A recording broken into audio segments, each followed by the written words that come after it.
Okay, hello everyone. Welcome to Liam's Lyceum. I'm your host, Liam, aka Himbar. It is me again, as it is always on this channel. But today I am joined by a special guest, which I like to have guests on the channel, and normally they're people that have similar interests to me, but also just have things interesting to share. And so today I am joined by Philip Wortmann, and Philip is well, I guess for the sake of what the videos I do often, he's an author.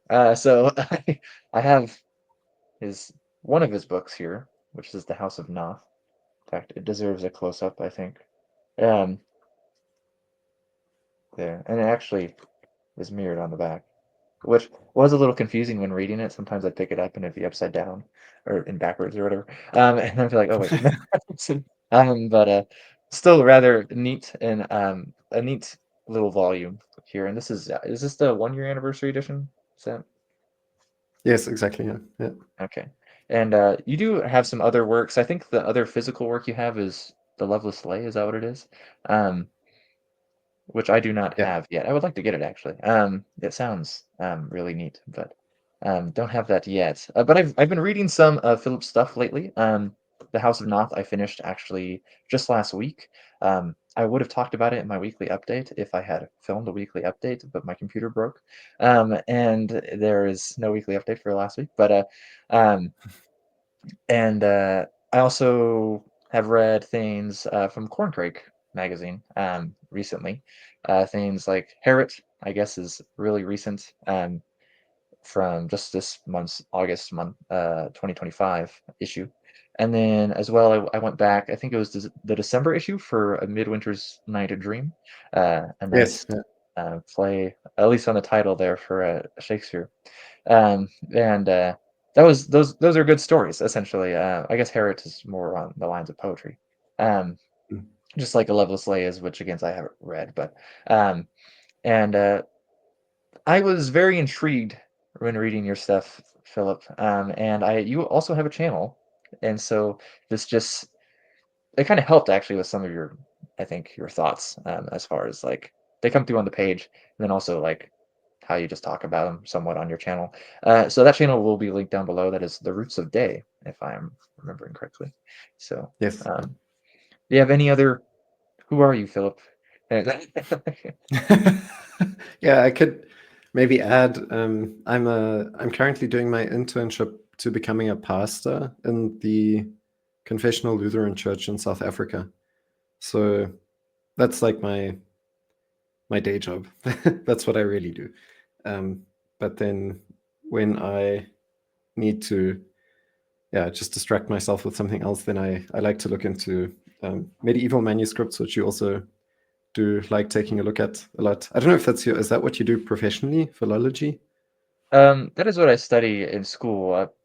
What I do for work is I work in a factory, which is very inglorious. But what Yeah, I like to do, yes, is medieval stuff. I consider myself a medievalist, and philology, yeah, is what I mostly go for. So, yeah.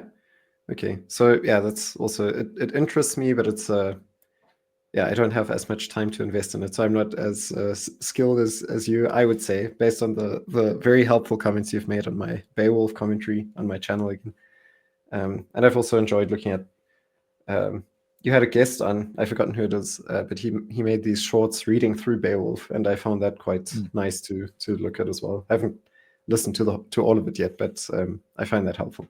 So maybe that yeah, is some framing. I'm currently living in South Africa, also to just clarify things. I was living in Germany for a while, but I've moved back now, and yeah, gone back to okay. my roots, as it were. Ah, the roots, yes. Mm. Which is will lead me to my first one of my first questions actually. But so were you studying in Germany, and then now you're doing your internship and plan to stay in South Africa because you're from South Africa, correct? Right. Exactly, yeah. Yeah, and my heritage, our heritage, I mean, we're a Lutheran church, and they're often associated with Germany because that's where Martin Luther um, lived and Right. where the Reformation started and so on. And he's the kind of theological progenitor of our tradition. So that's that's why there's often a lot of German associated with our church. Hmm. And in South Africa, because of the cultural climate, the German culture in our church was also very strongly preserved. So yeah, that's the reason why some of us still speak German, and if we do, then we also have the opportunity to study theology in Germany. So that's why I went there. Yeah. Okay. So did you grow up speaking? Maybe I don't know if I need to make it so personal, but did you grow up speaking German at home then, or um Yes. Yeah. Yeah. okay, So that's my mother tongue, but I also have yeah, to add that the German we speak here is it's a dialect of its own in a lot of ways, and yeah, it's not that far removed from High German, but it's not anything like an academic level of German. So that was definitely another curveball or learning curve when I moved to study in Germany. yeah. I wonder how much that. I mean, I've never been to Germany. I wonder because I know there's many dialects still in Germany, but I imagine that as far as like institutionally, that High German is. I mean, it was the language of Luther, as far as I'm aware, actually, which is one of the reasons it's kind of become the standard. Um, as opposed to another dialect. I mean, there's several High German dialects, I would imagine, um, but as Well, opposed I to think something more High slowly. German. So I would say Luther might even be. He probably is quite pivotal in establishing High German. But I would say High German. This is my attempt. I don't know. You're probably more well versed in definitions and so on. But my attempt would be that High German is an artificial language Mhm. that was kind of created through centralizing literature, of which I think Luther's translation of the Bible is like the cornerstone in a lot of ways. Um, and then you had dialects throughout Germany that were just different, like German dialects, basically. Like you've got Bavarian or Swabian or whatever else. And then, yeah, the High German is just the literary language that unified people at an academic level eventually. Yeah. That makes sense. That happens, I'd say, in like countries where you have several dialects. I mean, modern English is mostly based off of the London dialect, right? If you go to the Old Mm. English period, almost all texts are West Saxon, right? I mean, it's just it happens that way. I mean, in the case of, like, the Old English period, the West Saxon's written down, but you still get, like, glimpses of other dialects, and the most certainly it was not the most popularly spoken dialect, hence why modern English doesn't come from West Saxon, right? I mean, like, the example I always give to people is that, like, the West Saxon, word for cold is child, right? But the Anglian word for cold is kald, right? Mm. Well, it comes from kald, modern English cold does, right? So, I mean, like, it's not cold outside.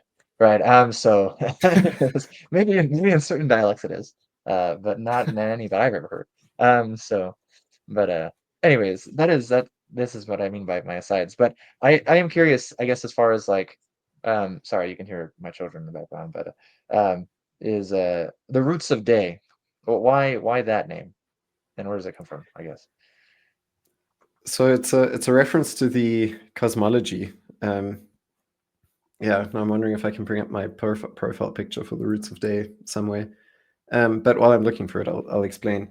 It's The also this, the right? It's this. cosmology. Is it? Yes, yeah, that's true. Yeah, so Okay, one can sort of yeah, see and then infer the kind of. significance. I don't know. But a part Okay, of what is being depicted is a mountain and a tree growing on a mountain. It's a bit mhm, symbolically, yeah, conflated with a interesting. bunch of other things. Yeah, so there's at the heart of the world that I'm building, as it were, there's a giant tree called Day, and the the fall story, if one wants to call it that, that takes place at the beginning of my world's history, uh, has this tree called Day shatter, and the heavens of the world are the branches of the tree, and the roots of the tree create the mountain ranges of the world. And so everything that happens in the world takes place among the roots of day, which are Ah, actually the mountains. so so it's just a way of describing the world in which everything takes place. It's in a sense one could also say Middle Earth, which is the yeah, thing that Tolkien picks up um, out of the Germanic languages as a name for the world. And yeah, for me, I just used my own cosmology to try and come up with a way of describing the plane in which the mhm. stories take place that are being told within this world. Yeah. Okay. That's no, that's very neat. See, I didn't know that. You probably explained it in a video somewhere, but I didn't know that. And No, no, so, I don't think I've explained it anyway. So, so this oh, is literally, look at that. you are Okay.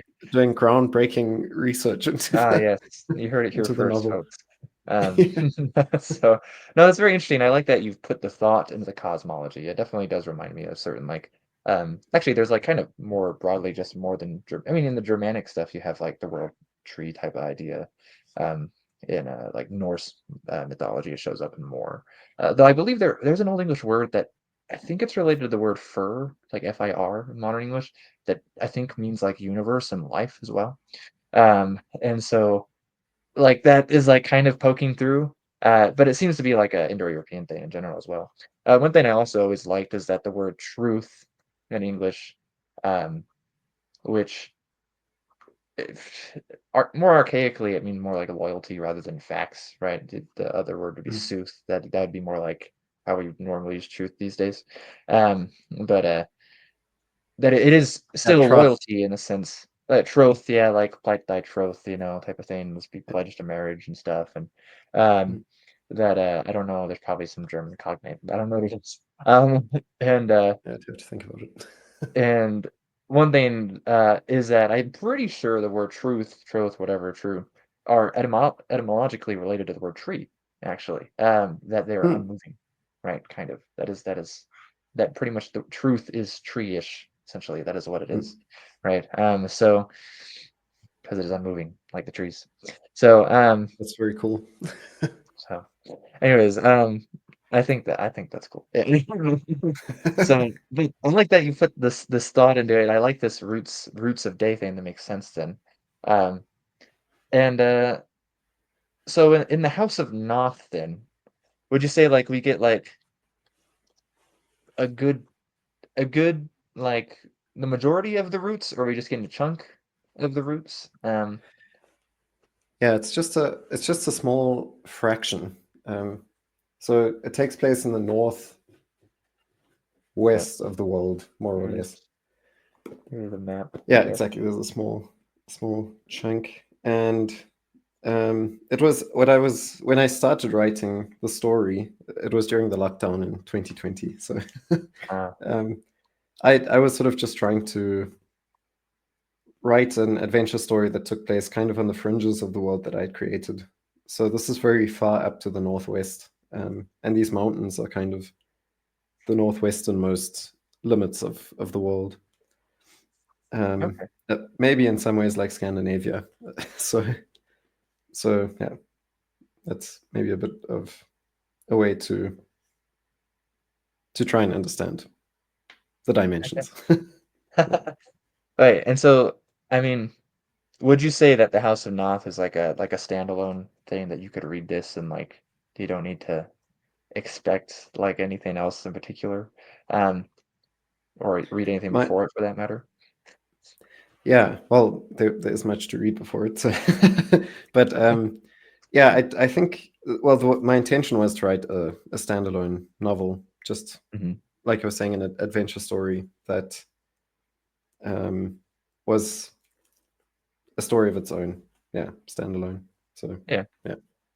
Okay. Yeah. No. And I think you did a good job. By the way, I mean, I, I there is a lot that goes on in this, and I mean, it's relatively short. It's hard to gauge because there are you mentioned there's small words. There's a good amount of words per Mm, page, but yeah. um, but it's not like I mean, like let's see, this is 263 pages, right? So I mean, like, but it's still an epic. In fact, one of the things that like came through pretty strong, I felt when I was reading it, is that it is an epic in many ways. More so in a lot of ways than how modern people, like a lot of people, think of the word epic. And also, I think more strictly than fantasy, it reads a little bit more like mythopoeia in a Mm, sense, right? I mean, it is an adventure, right? And but it's kind of like how I feel about like Tolkien, right? I mean, like because like fantasy was a genre when Tolkien was writing. I'm not sure how much he was like trying to lean into that because normally when I think of fantasy, in say like 30s, 40s, when he was mostly writing the Lord of the Rings, I'm mostly thinking just like American pulp. I'm not really thinking of novels really much at all. I mean, there are earlier things, a lot of that is kind of anachronistic though to call fantasy. Like William Morris's prose romances, for example. Like, yeah, you can call them fantasy because they kind of read like fantasy, right? In a sense. But at the same time, no, not really. Like I don't know if you've ever read them. Actually, that was one thing that also um, I saw Corncrake's review for this, which is Tolkien really that big of an influence for you? 'Cause I remember the I don't remember who wrote the review actually mentioning that. Like, I thought it was a little critical actually of like um, Mm. how it was just like you were trying to do too much almost is what they were saying, right? And I was like, oh, I mean, sure, I guess, right? But like, I mean, you could say the same thing about the Beowulf author, right? I mean, it's just like, all Mm. right, like I don't understand what's going on here. This is too much. It's half baked, right, or something like that. And this meter's off or something. But that's probably something else entirely. But like I don't know. So and also, but what I want to say is that actually reminded me more of some early William Morris stuff that actually reminded me of Tolkien in some sense, but which isn't super surprising, regardless if you read Morris or not. I'll let you talk in a second. Sorry. Is that Morris is a big influence on Tolkien actually. So. Mm. Yes, well, I have read some of Morris. I also remember my mom read the I've forgotten the name of it. Which is frustrating. It's like The Princess and the Goblin or something like that. It takes place in Oh, this mining village, I think, and then there are goblins that there's a princess that has a ring, and she's got like a stepmother or something that's hidden up away in the house. I I can't think remember the exact it plot. might be McDonald's if it's but Oh, that is MacDonald. Yeah, no. So William Morris. Oh no, sorry. Yeah, I got the names mixed up. William Morris was definitely an influence in terms of his what's it called, House of the Wolfings. I think yes. that is a brilliant uh, piece of work from a literary perspective.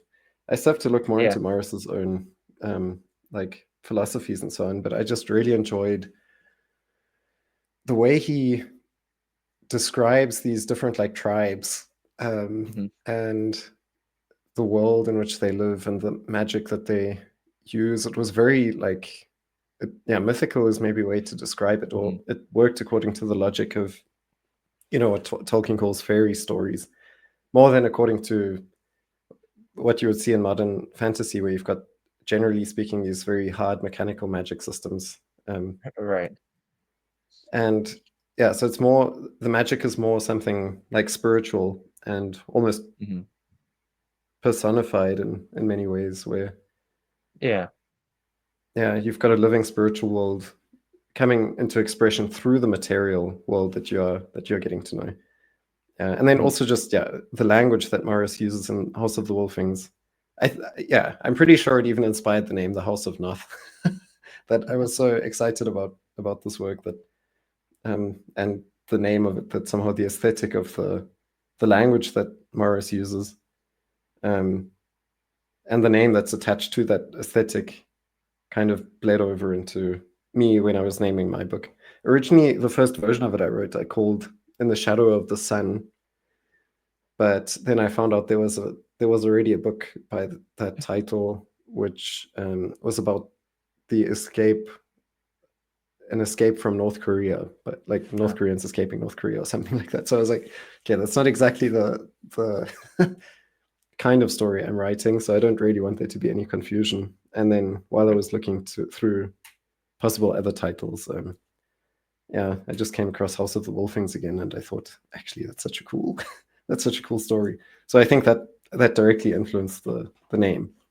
So there's another bit of lore in the background, and then yes. also, yeah, I think in terms of calling Tolkien fantasy, Tolkien was definitely the biggest influence. I think he was also he was my gateway into classical literature in general, which I think informs my writing probably a bit more than fantasy.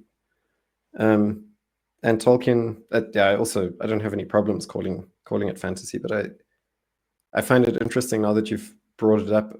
My impression is that he speaks more about fairy stories than about fantasy, and that he also leans more into older storytelling than into the contemporary pulp stuff, which I can imagine he also maybe had difficulties with from a like ethical perspective, but I'm not sure. I don't know. That's me speculating, but maybe he enjoyed it.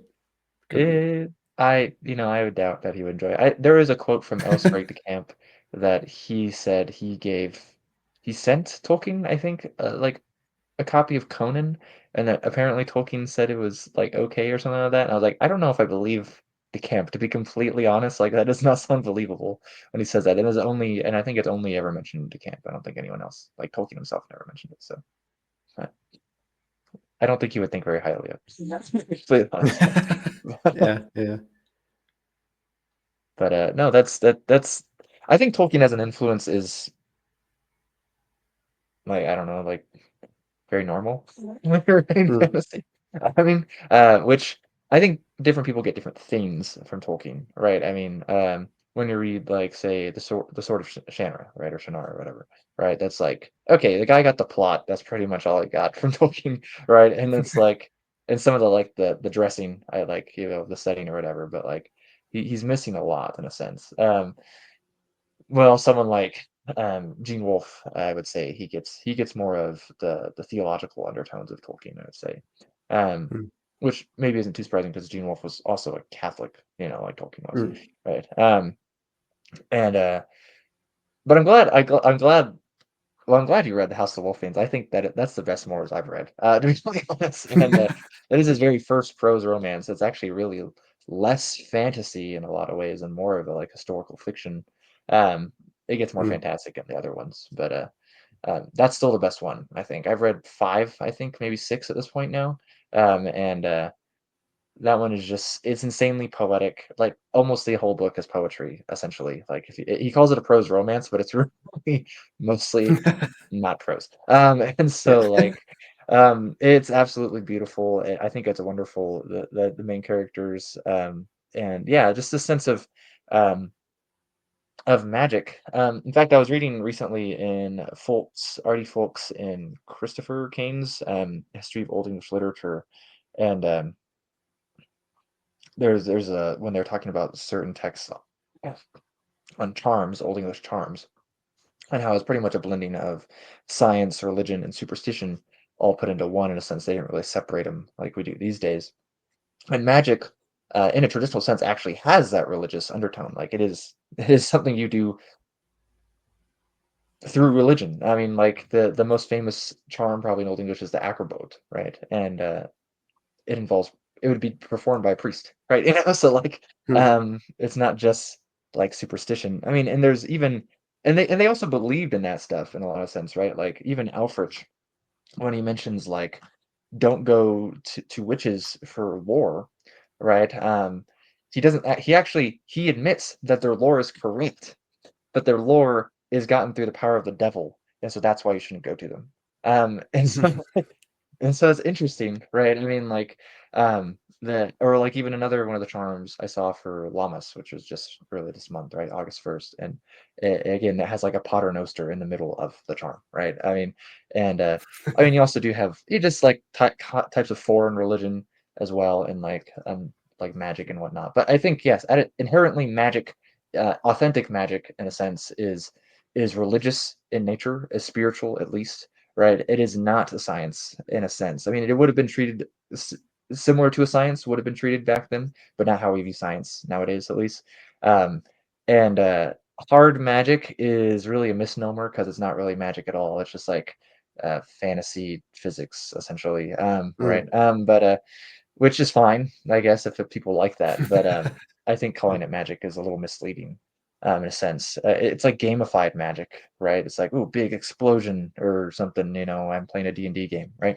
But like I don't know. I've actually had DJ Butler on a few years ago to talk about his essay, "Magic Systems Aren't Magic," and Dave is a friend. But so, but Yeah. he's very outspoken, I think, on this idea of what magic actually is. And I think personally that the problem with said magic, hard magic, I should say again, magic, is that there's not really any sense of mystery I mean, like, there is when they don't know what Mm. it is, right? And they're just like a scientist employing the scientific method, and then but once they figure it out, the mystery's gone. It's just like a horror novel that really loses its touch, if the horror is revealed three-fourths of the way through, and then the last fourth doesn't really matter, in my opinion. I mean, that is Mm. my experience with horror for in a lot of ways, right? Like, it's just the mystery's gone. I think Brandon Sanderson does try to keep the divine in magic in a sense because his magic is based off of a shattered god figure, right? But like, I don't know, it doesn't really work all that well, I think still. So I mean, like, but I don't know. I think that's actually one of the reasons I think Tolkien is so successful. Actually, is because he has a sense of the spiritual in his text. And while it is in the postmodern period, actually, that it came out, it doesn't read like a postmodern work, and it's not even in the sense that it's a response to postmodern works. It doesn't seem like it is, right? I mean, it just seems like it's its own thing, kind of, right? I mean, it uses slightly archaic language, which is more of like um, an, uh, a note of poetry, I'd say you get it, but also fantasy kind of because fantasy is coming out of essentially romances, and most romances, if you've read them, are written in verse, right? And so like it makes sense to have archaizing language in fantasy. It's something I try to do in my fantasy, even when my fantasy is set in the far future. Um, but is to have that right, that sense, also that sense of the spiritual, because I mean, it's like even if humans don't want to recognize that stuff in our highly secularized world, I think that is actually one of the reasons Tolkien is so popular, right? Is that like you do get a sense of the spiritual. You kind of have a spiritual experience almost reading the Lord of the Rings, and for a lot of people, well, they don't have much spiritual experiences outside of that, right? And so that's in some Mm. ways, I think, why it's even as noteworthy to as many people as it is. But I might be just blowing hot air. I don't know. I think you catch a good amount of that in your writing. So not just in the House of Noth, um, like Inherit. I think. Oh man, I want to try my hand at like writing more like epic poetry, like actual poetry. Because I've tried it in like prose, kind of to imitate it, sort of, but still it's prose. And Mm. so that poetry is a lot of work. And so, um, what do you how do you write your poetry actually? Because again, like I said, the most recent thing I read of yours, I don't know how long ago you wrote it. It was Harriet. So Mm. how do you go about Yeah, writing I that? wrote that. I wrote it maybe about a month ago. It might be 2 months by now. There's been a lot happening in my life, so some of the things have kind of been displaced in my temporal memory. But yeah, the way I go about it, I think I've always been interested in poetry, even though I haven't like ever read large collections of poetry and so on. It's my contact with it has probably been more um, through epics and romances and the like when it comes to that kind of poetry. Otherwise, I grew up. Our church is very traditional in a lot of ways, and so we've got very rich poetry that we sing on a regular basis.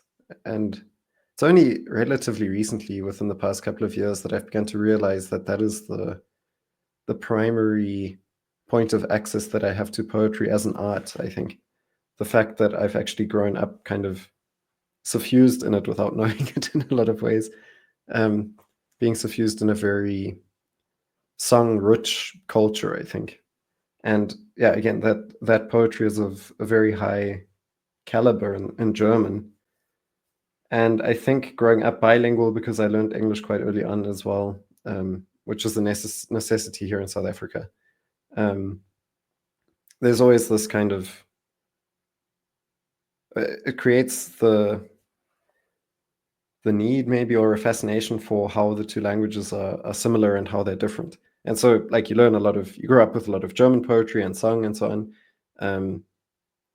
And you come across similarities in the English language, and then you begin to realize that you can kind of play around with how the two languages interact with each other. And I think like Mhm, looking into Old English, I found there that is kind of like the bridge between the two because it's a common ancestor in some ways.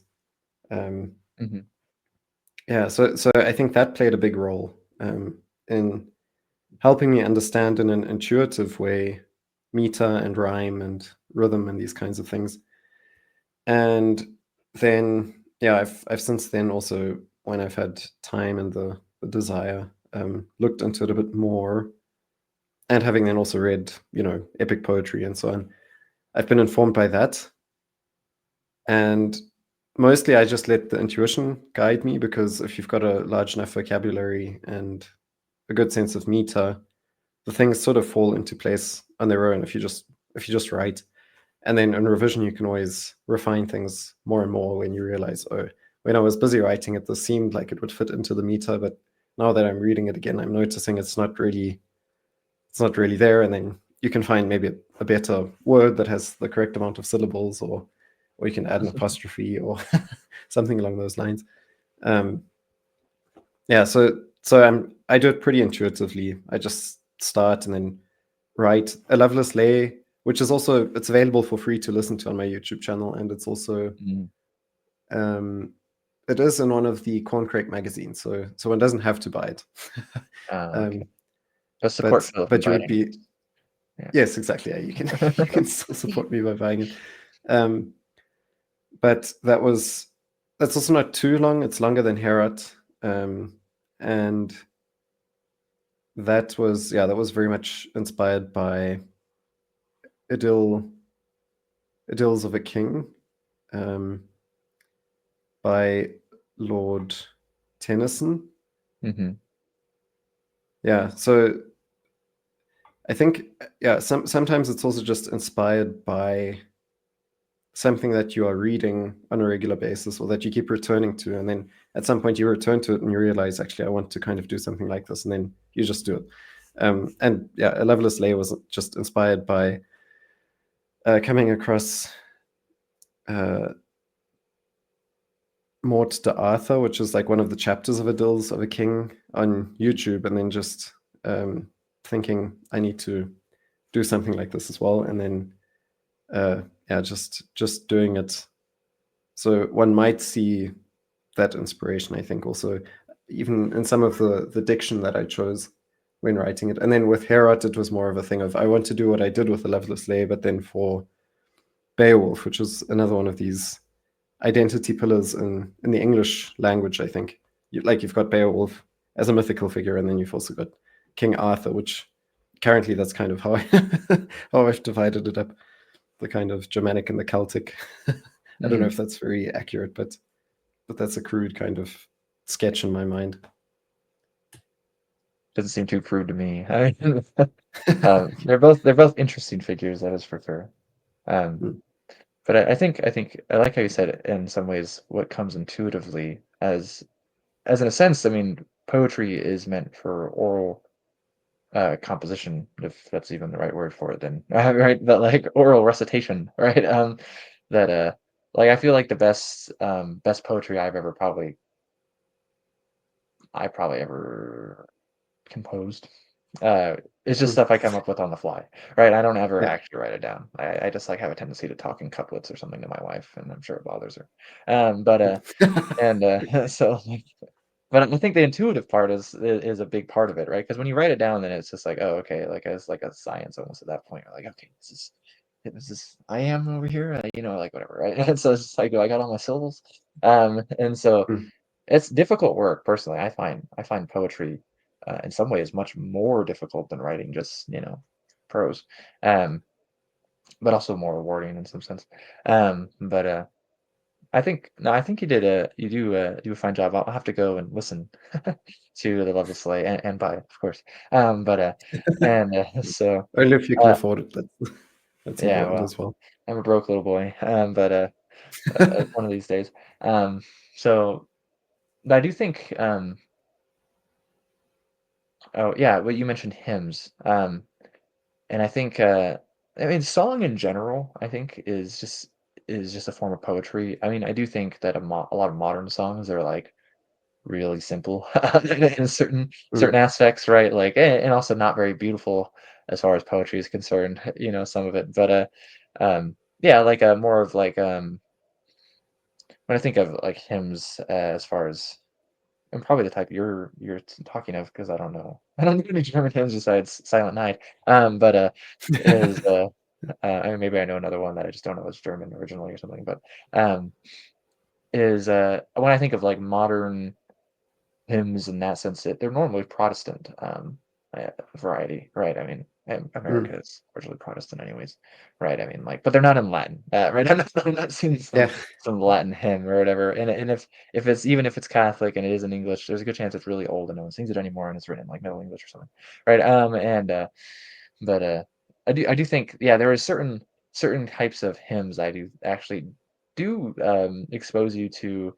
Um, Not just things like meter and rhyme, but also, just like, poetic devices of like, of just of the language, right?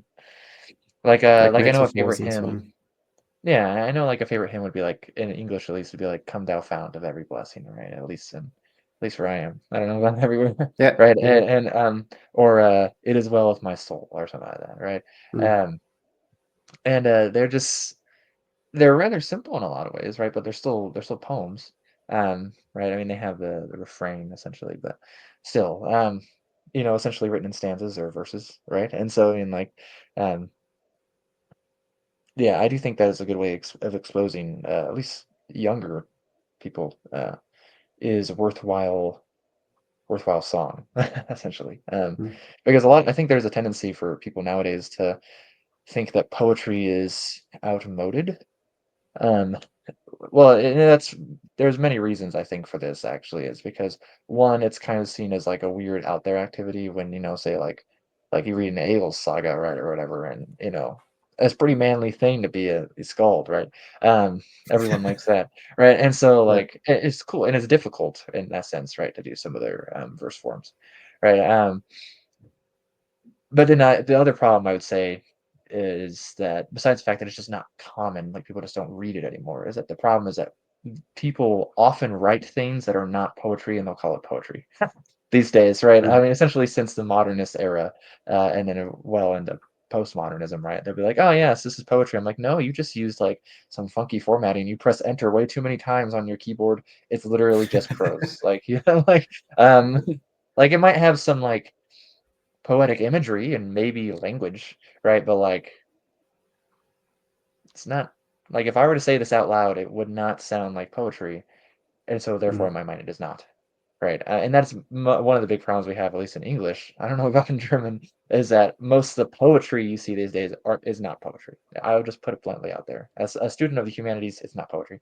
And so, um, Very good. and I mean, like Eliot can get away with it because Eliot is T.S. Eliot, right? But whatever. But like everyone else after him, no, there's no excuse. So there's a reason He was doing it we on follow purpose. these, right? Yeah, and there's a reason we follow like meter and stuff because it sounds good. I mean, iambic pentameter still sounds amazing in English. So Mm. I don't know why modern poets don't use it, right? So, um, anyways, but that's kind of an aside. Liam and his probably not very good opinions, but um, I do think, It's like it reminds me of Herodotus because in his histories he's like telling the history of it's a bit of a biography of Cyrus the Great, as I understand it. But he his books are always it's primarily just meandering from one story to the next, kind of describing the world in which he's lived and explored. But he's always kind of trying to get back to the point yeah. um, Well, I of do try to this keep main some story. level of academic like astuteness, but at the same time, I also feel like it is a Liam's Lyceum. It's not just the Lyceum or something like that. Like, and Mm. I'm here with Liam's opinions, Yeah, hopefully yeah, educated opinions, hopefully not just like random nonsense, right? But yeah. like, They're very good. I'm enjoying it.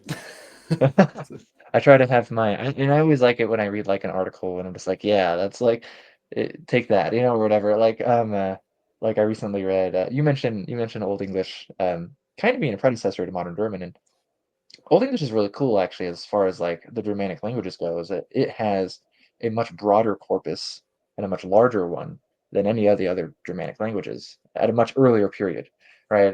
Because you can get like you only have a few things written in Old High German, for example, right? Like you have mm, like Muspeli, which doesn't have a beginning or an end, right? And then you have, like you have the Vesselbrum prayer, which is super short. That's like, I don't know, 12 lines maybe total. I'm not sure. It's like half poetry and half prose.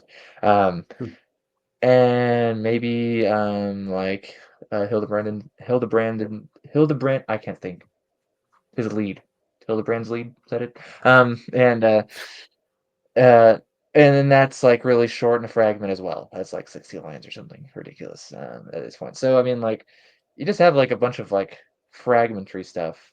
And what's funny is that a lot of it shows like Old English influence because the people who were the main missionaries to the Germans were English, right? And so like, um, and so still you have like this like, and a lot of, and even in England you have your sorry, this is one of my insights. You have like pretty much the surviving corpus is well, it comes from literacy and who's literate, well, the ecclesiastical class, right? And so like Hmm.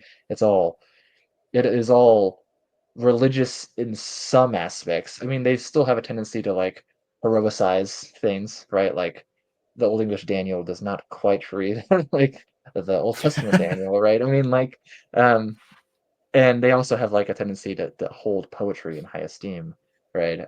So even why would Beowulf survive? Well, probably because it's just a decent poem, right? Like, and it was worth surviving, right? I mean, the poems that survive, right, coming from an oral tradition are the ones that are worth surviving in a sense, right? Like it's all popular fiction, if you would, Hmm. right? Because like if it's not, it's literally not going to survive, right? Because it's literally just not going to be reset, right? And then there's no chance someone's going to write it down, essentially.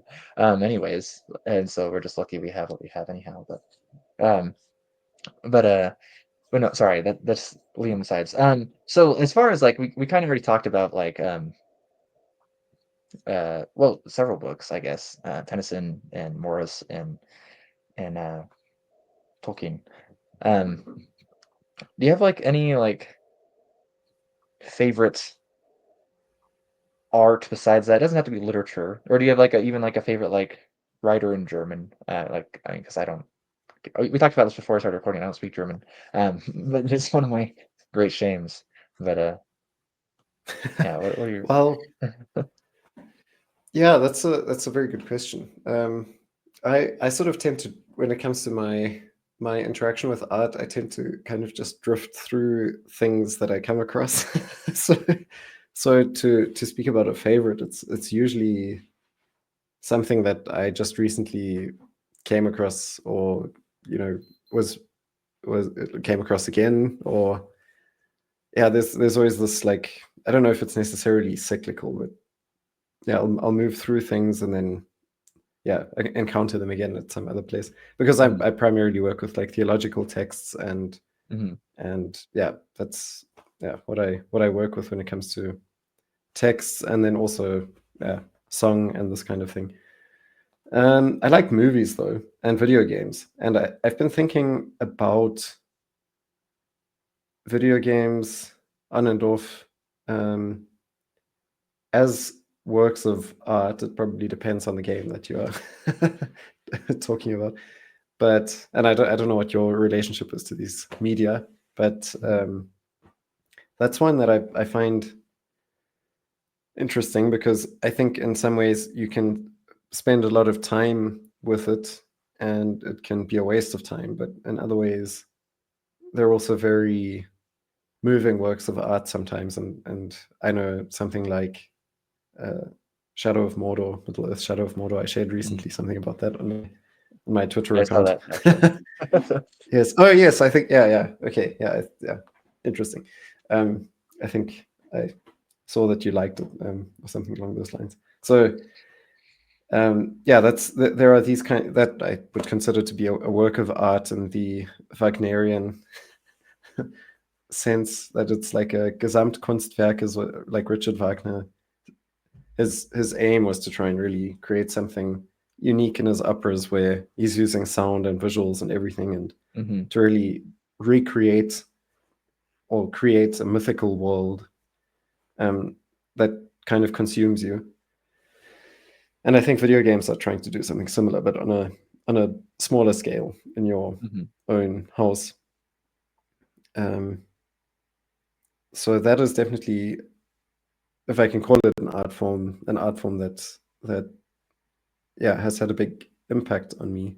whether I wanted to or not. And I'm still wrestling with it every so often. And then movies Yeah, as well, of course. Yeah. yeah. I think they can both be considered art, of course. Or movies, I think, at this point are probably broadly considered art or capable of being Mm. art, depending on what you define art as. But video games, I'm sure there's probably some studies on it. I'm not sure of as art. But and I definitely cried when I played Halo 4 the first time. Okay. So, um, but and I would definitely consider like at least those original Halo games to be works of art in a sense. Um, I don't play nearly as many video games these days. I don't have the time.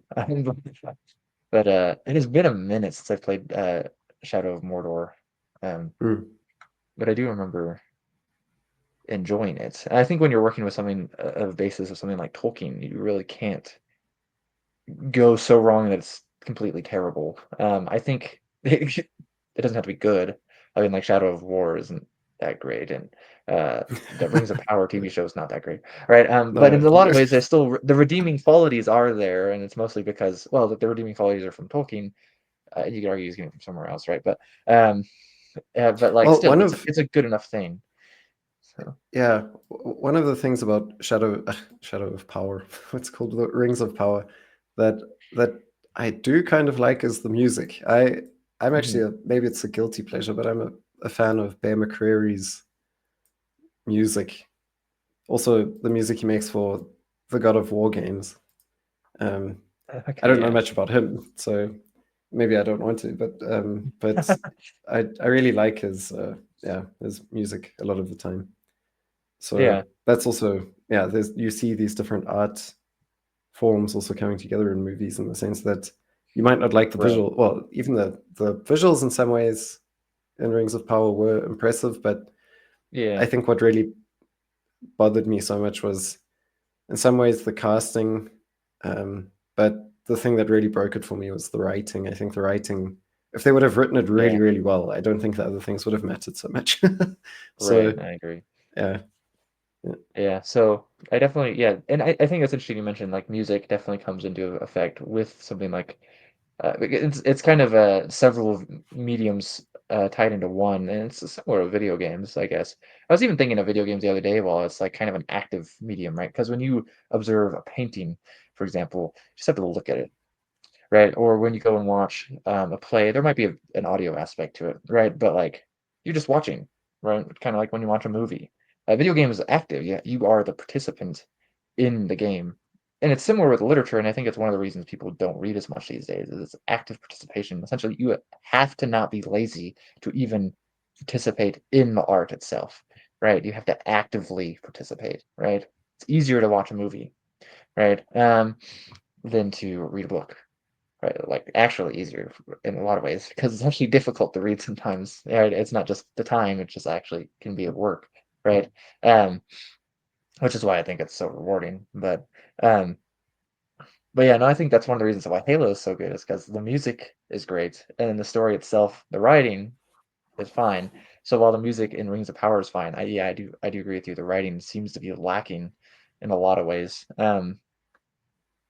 Which I'm not here to say why, and I'm not here to analyze Rings of Power. Like I think it is lacking, right?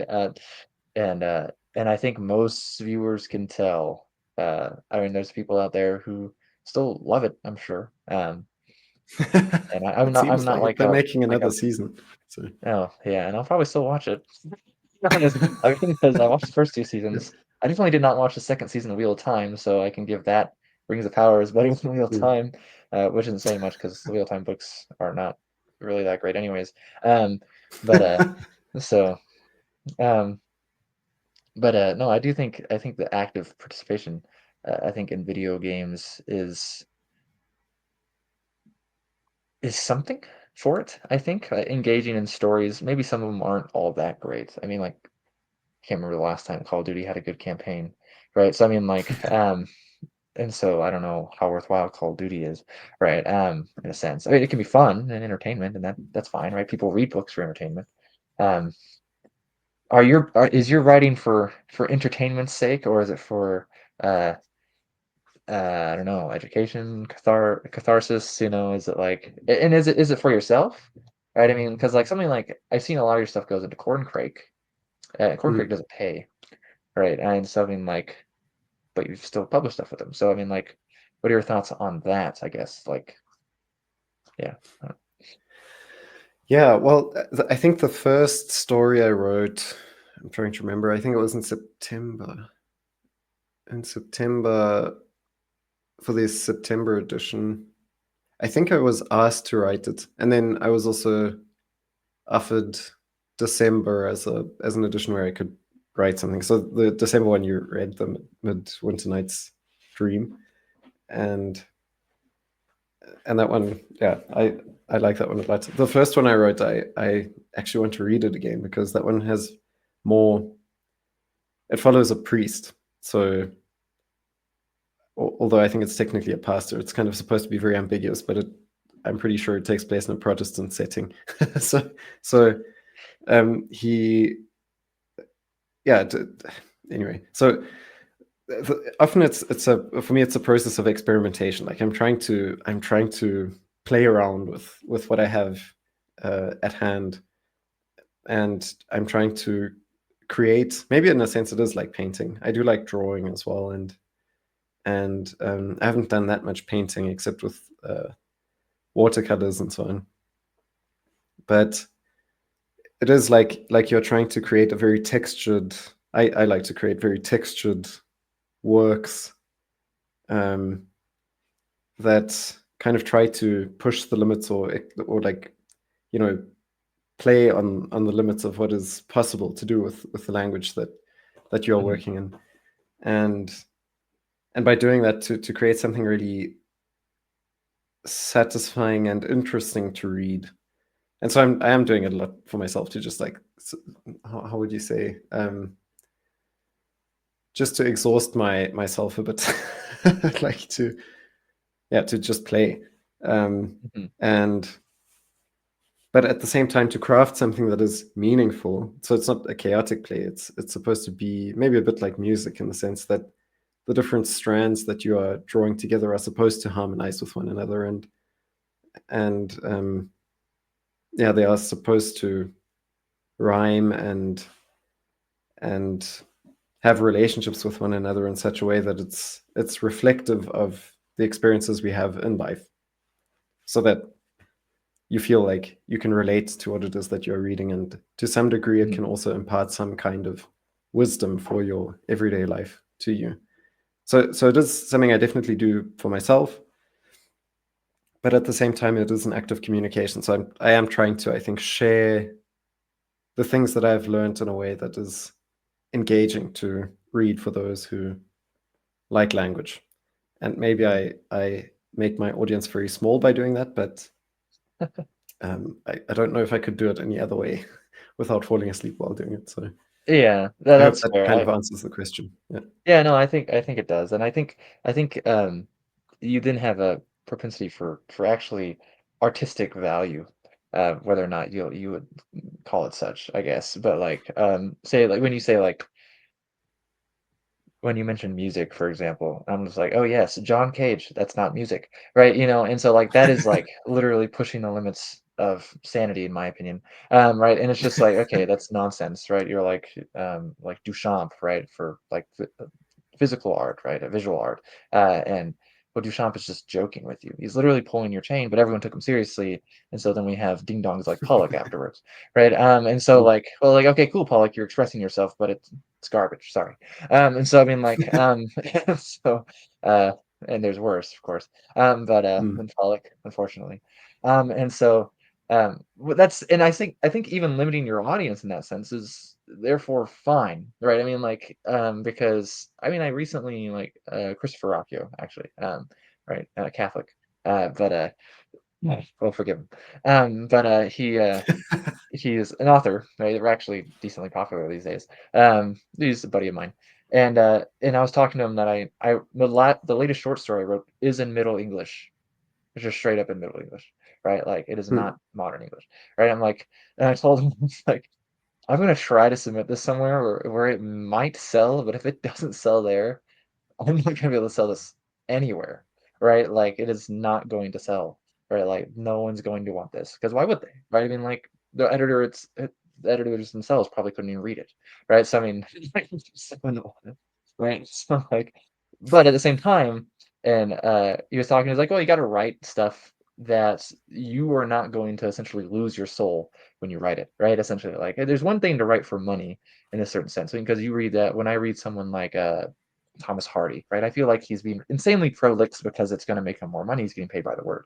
Um, Hmm. even That's interesting. even like Robert E. Howard or what's his face? Gosh, much more famous, and I can't even remember his name.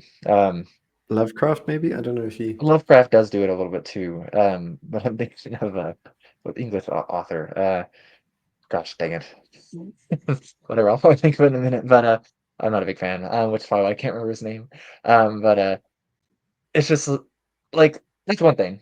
A little bit. I find that a little myself already. Like, but just writing for the sake of making money. Like, I get that. Like, but writing's not the business I would go into if I wanted to make money.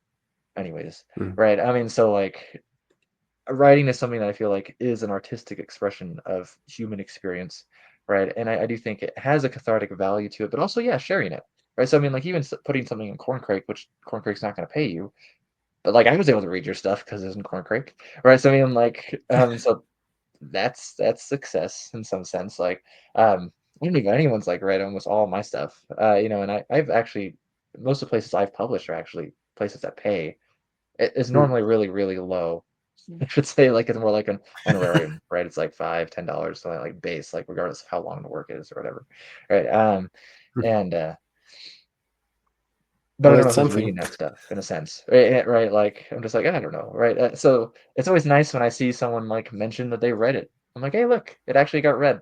They might have hated it, right? I remember actually there's a guy who does videos on YouTube.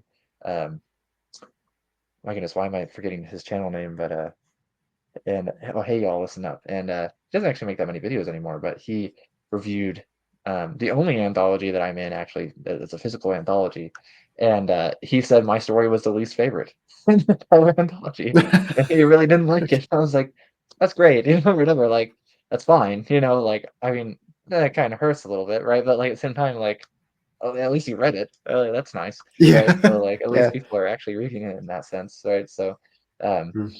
but and so I think though when you do stuff like that, that you're not losing your soul is essentially what I'm getting at, right? When you're writing for artistic value to express maybe some wisdom, because there is a wisdom in writing. That's kind of the point actually of stories in a sense, right? I mean, is to exchange wisdom, right? Hmm. To figure out how to live life. I mean, well, some of it maybe isn't super useful, right? Like I don't need to, maybe like all the particulars of like mead sharing in the hall, right? I mean, like, I mean, there is some level still that is useful, right? Like of showing respect to guests, right? And to also your family, right? And stuff like that, right? Hmm. Or I was even reading the other day that in Maxims 2 in Old English. It lists like things that a wife should act like. I'm like, well, I think a lot of people maybe disagree with it because they should say that you shouldn't say anything what a wife should be like. She can do what she wants. But in reality, I like it's good advice, right? I mean, like it was like she should be like a kind, to people under her care, right? Hmm. And she should oh gosh. Well, she should be generous with the mead, which is one thing, which again, but also that I like have no problems with that, by the she way. should advise her Just husband kidding. well. I was like, well, yeah, that's Hmm. good advice. She should advise her husband well, and she shouldn't be proud, Hmm. and she shouldn't be cool. I'm like, okay, yes, this is good advice. You know what I mean? Like, so like none of it was bad. I mean, the mead bit is a Hmm. little particular, you know what I mean? But like, it's still not bad, right? I mean, like, it's Yeah. actually good advice. There's still such a thing as good advice in our postmodern world, but and and truths even I would argue. But so but what I'm saying is that like so that still has value, right, in a sense. And so even arts, even if it's archaizing like the House of Noth is a little bit, um, Hmm.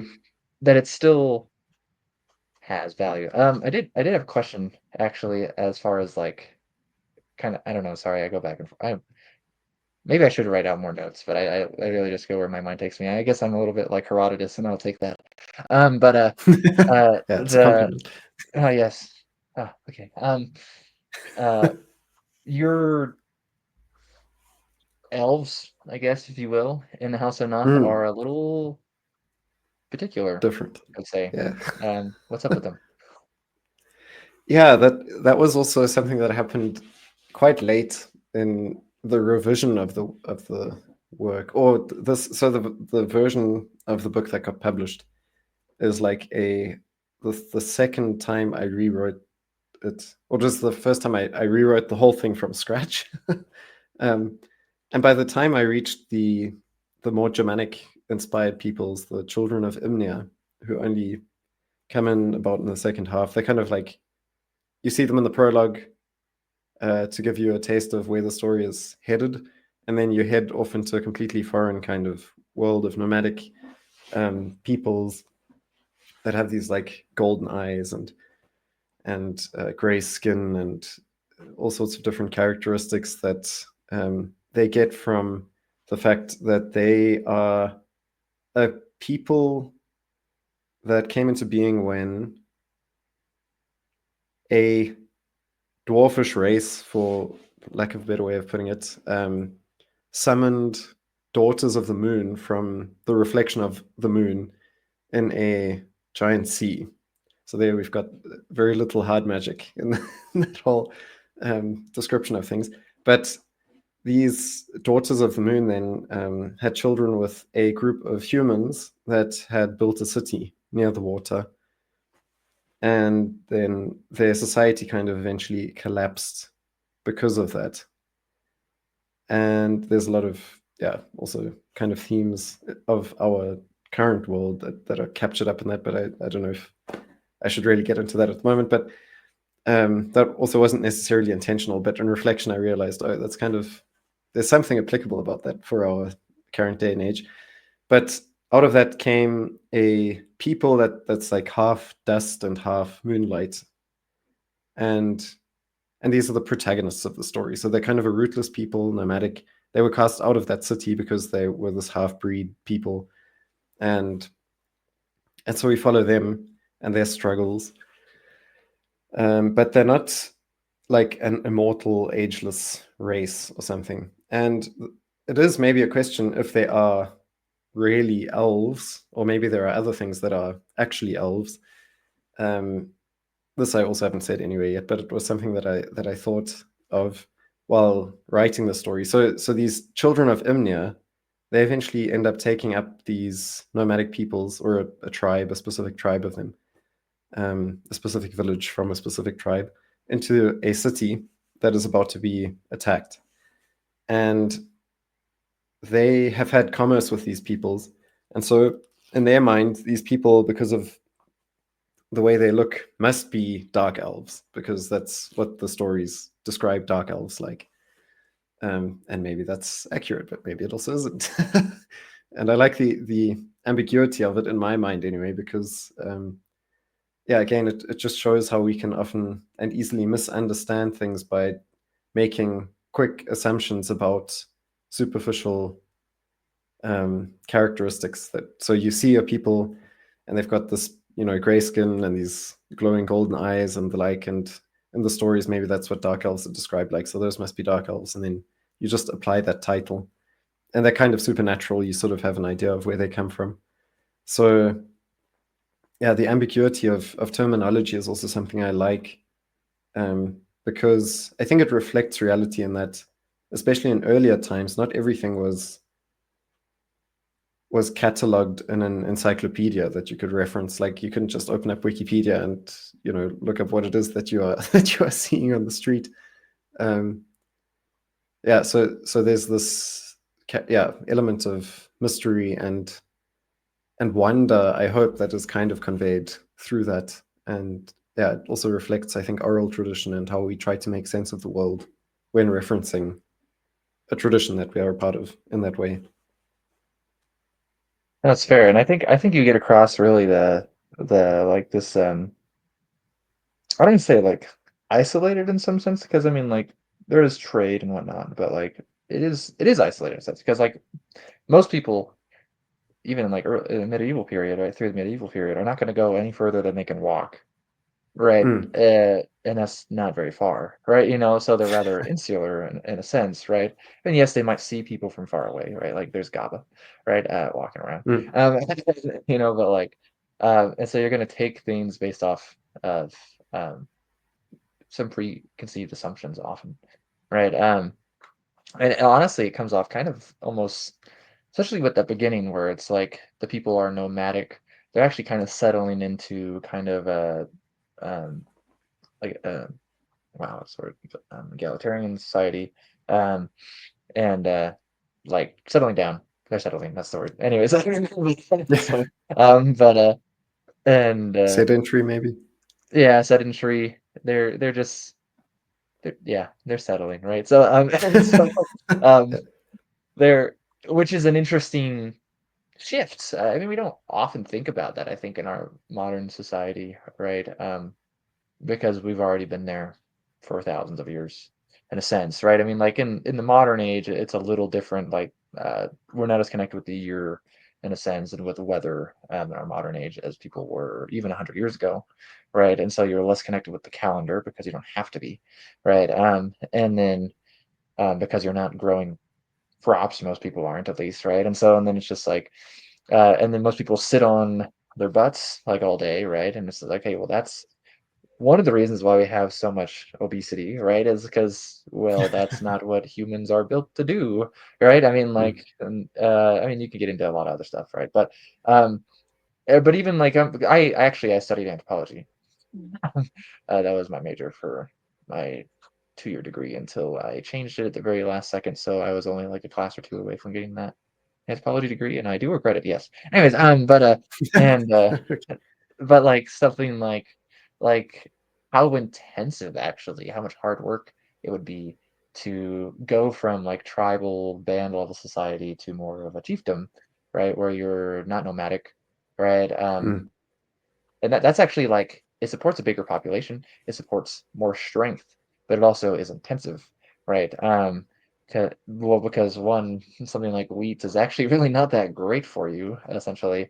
And then when you're sitting there grinding corn, and I mean this in the sense of grain, not Mm. maze, all day. That's actually like they in like archaeological digs, right? They can find that actually increases like chance of arthritis in people, and stuff. But Mm. like not that you get like that in depth with it or whatever, right? And I don't know if you did any anthropological research at all, but it came off that way in a sense, right? That like it comes off like that way, but not scientifically stuffy like you would actually take it in a class, but as like mythic in a sense. Because that is it's a big change, right? In a sense, and this is the story of some changes in a sense. So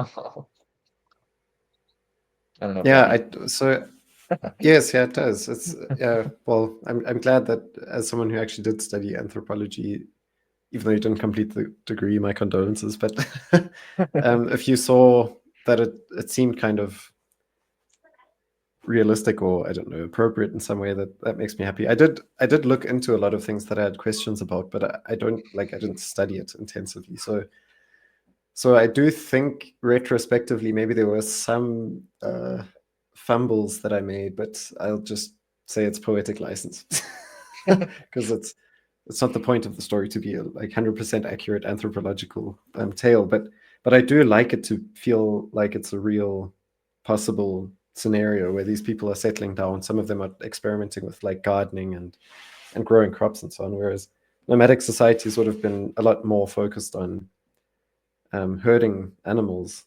Uh, Mhm. so, which also my inspiration for the river people who are the dark elves. Then later on, um, they well, a big inspiration for them was just nomadic Mongolian steppe life in a lot of ways, which I find very romantic because it's much you like live off the animals Yeah. that you herd. So you're like a shepherd, which is also why they're kind of patriarchs, if you want to call them that, or I don't know if there's a better word. They're almost like deities in some sense. Why these are called shepherds is because of that connection to nomadic life and so on.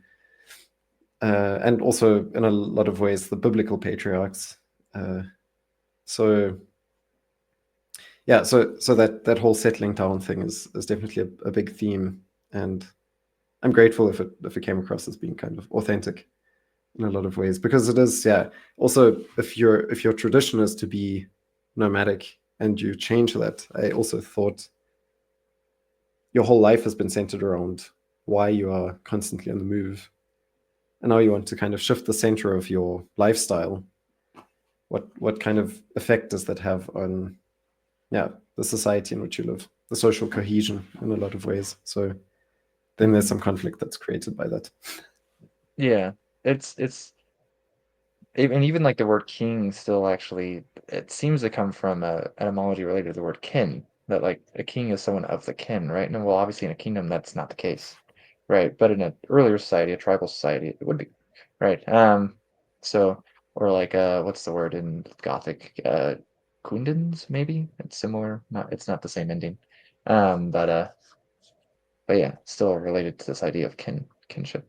Mm. Um, and that is a big change, right? Yeah, the modern kings are not your brother in a sense. And so like maybe in another sense, yeah, I guess. Um but yeah, no, yeah, I think you did a good job there. Personally, that was one of the reasons actually. I guess I should have mentioned this at the beginning.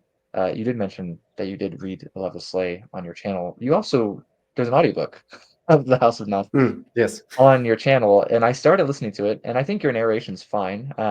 And it's not like it's narrated by an audiobook Stellar. narrator, right? But like Yeah, it's yeah. fine. And but I was just like, I think I need to give this a little bit more attention, right? And so that's why I got it. And in fact I started reading it while we were camping by this lovely river we have here, the Snake River.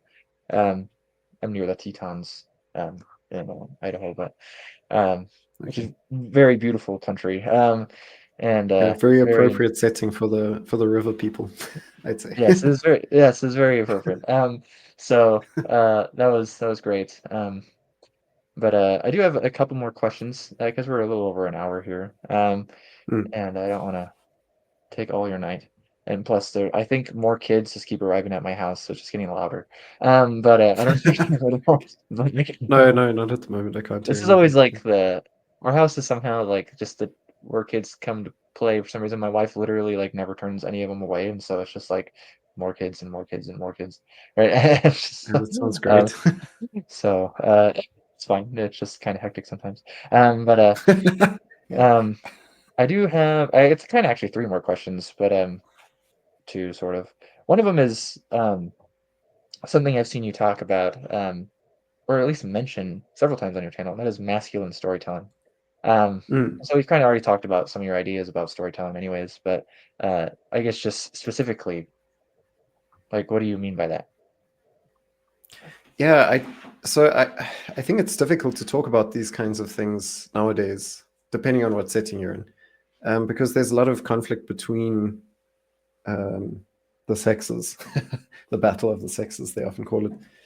But I think very much influenced by my religious tradition as well. I've got quite clear ideas of what is like masculine and what is feminine, even though obviously that's it's always to some degree going to be a generalization. Like if you're talking about Right. manliness, you'll have some men that don't necessarily fit the ideal mold that you are describing, and that shouldn't be Yeah. a condemnation of those guys. But I think there is something that lies at the heart of masculinity, and I think I'm convinced of the fact that it is fatherhood in a lot of ways, because God Himself reveals Himself through Jesus Christ as by the name of the Father, the Son, and the Holy Spirit. So that through that, especially father-son relationship, um, the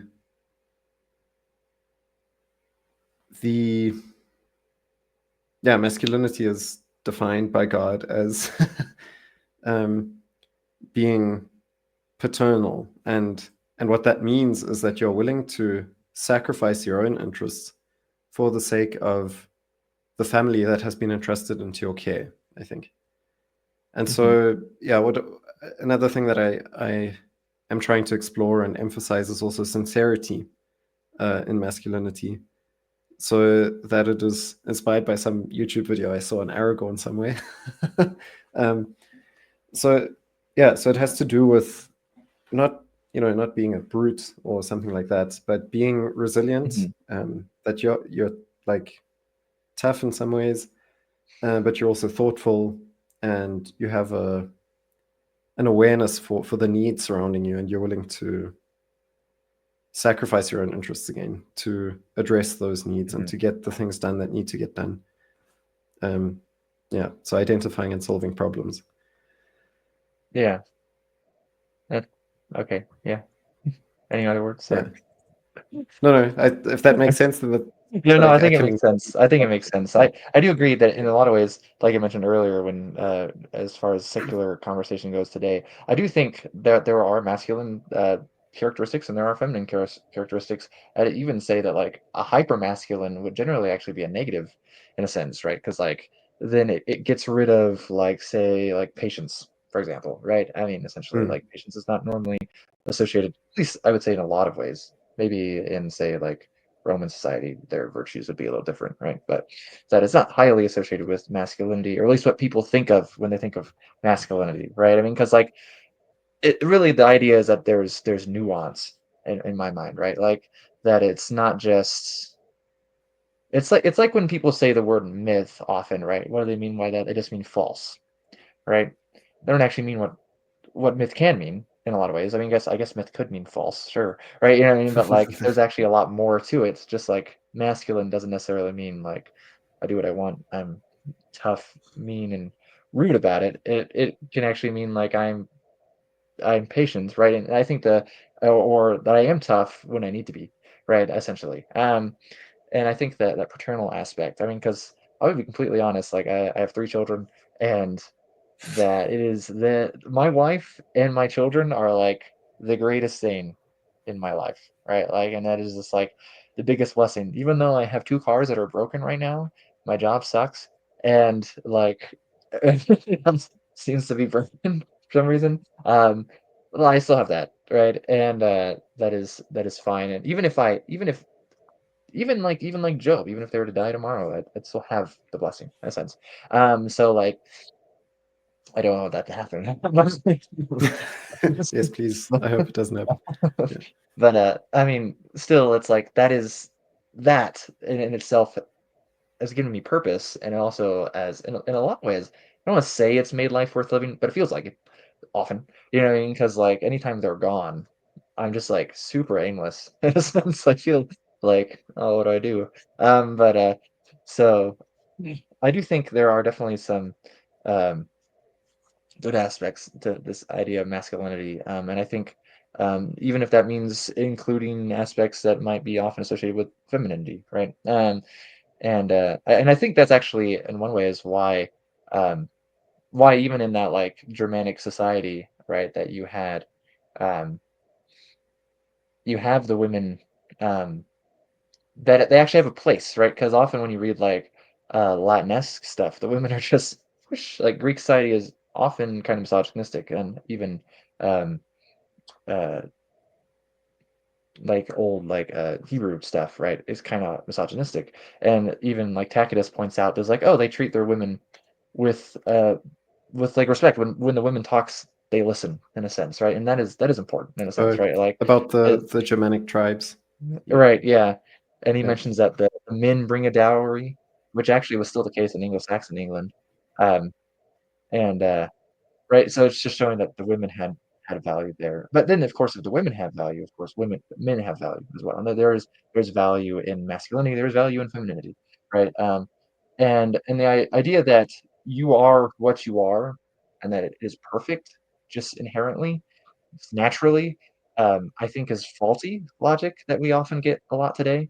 It's just like, okay, like, thanks, I'm not terrible, I guess, but I can be better, right? Like, maybe I get too angry, right? You know what I mean? Like, and sure, there's such thing as righteous indignation or whatever, right? You know what I mean? But like, a lot of my anger is a choice, and a lot of it is a cover for fear, right? And it is honestly childlike or childish rather to get angry at certain Mm. things, right? have a problem with that, for example, right? Oftentimes more than women. Again, in generalization, but generally it is true, right? And so, like, Yeah, but I mean, at yeah. the same time, I can generalize, right, and say that men mostly do the yard work, but I can tell you right now, my wife does all the yard work, literally, like mows the lawn and Okay. fixes all the stuff, and I just like she's way handier than I am, right? And that doesn't make me feel like less of a man, right? So like, but you could generalize and say women normally leave that stuff to the husband, but um, anyways, no, thanks. Thanks for the answer. And the other question is kind of two-part. The other question is, what do you have next? And that essentially is like, what are you writing now, or could be coming out, and then what's coming next on your channel? Oh, Yeah, so to the question of writing, I'm currently working with a friend who is back in the United States now. We met in Germany. He was doing an exchange year there at the seminary at which I was studying, and we are working on an anthology of short stories and poems and so on. So I've been writing some things for that, and uh, the the Midwinter Night's Dream and the other short story I wrote for the Corncrake will be appearing in that again. So that's something that isn't new. But there are also some other short stories that haven't appeared anywhere else yet. So in case you are interested in yet undiscovered writings of mine, then keep an eye out for that.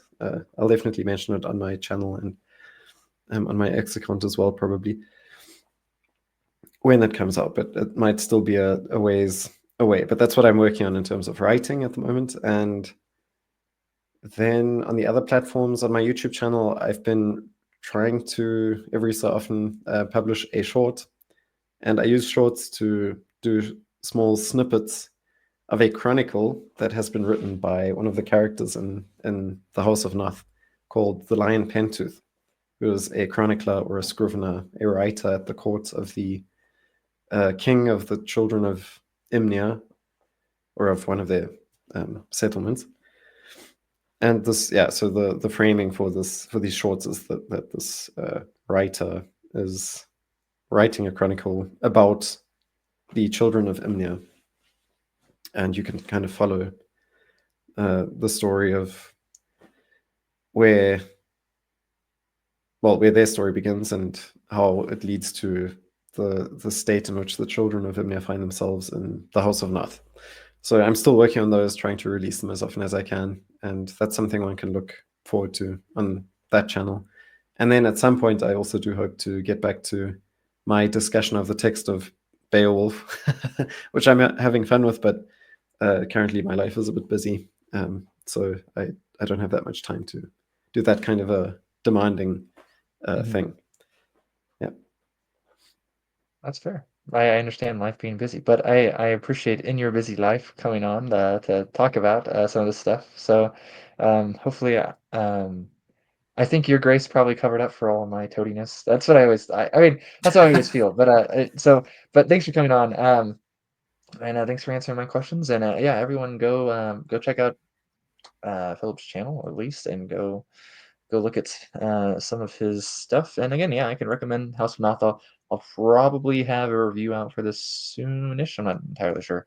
Um, I don't I don't know. We'll figure out the computer problems. But yeah. If Anyways, you do a written review by chance, then you could send it to me, and I could maybe replace the one that's currently on the Corncrake. That was written by a friend of mine, by the way, and okay. he's very honest, which I'm very grateful for. Uh-huh. And I was just curious to see what happens if it's a bit more critical. But yeah, a more positive one is probably a bit nicer to to have on there if it is positive. I don't want to push you in any direction. Super scathing. No. But Okay, so But no, yeah, reverse psychology. I might take my I normally how my reviews work is I normally do have like an actual physical like written out review. But Mm. it's like super rough. And so maybe I could tidy it up and send it to you. But so but yeah. But thanks for coming on, Philip, and I definitely look forward to more writing from you and more just other stuff. I guess your thoughts and creativity as well elsewhere. So anyways, guess we'll just sign it off now. Thanks for watching, everyone.